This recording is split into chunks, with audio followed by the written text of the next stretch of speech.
حضرت عمر رضی اللہ تعالیٰ عنہ کا عدل و انصاف۔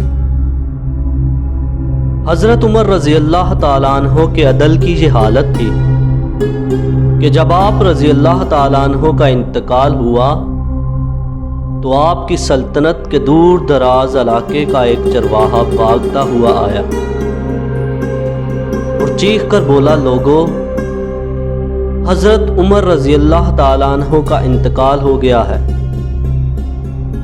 لوگوں نے حیرت سے پوچھا، تم مدینے سے ہزاروں میل دور جنگل میں رہتے ہو، تمہیں اس سانحہ کی خبر کس نے دی؟ چرواہا بولا، جب تک حضرت عمر رضی اللہ تعالیٰ عنہ زندہ تھے میری بیر بکریاں جنگل میں بے خوف پھرتی تھیں اور کوئی درندہ ان کی طرف آنکھ اٹھا کر نہیں دیکھتا تھا، لیکن آج پہلی بار ایک بیڑیا میری بکری کو اٹھا کر لے گیا ہے۔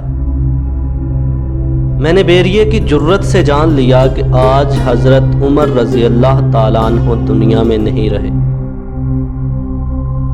دوستو، حضرت عمر فاروق رضی اللہ تعالیٰ عنہ کی عدل و انصاف کی بہت بڑی داستان ہمیں ملتی ہے۔ آپ انصاف پسند تھے۔ اللہ پاک ہمیں بھی ان کے نقش قدم پر چلنے کی توفیق عطا فرمائے، آمین۔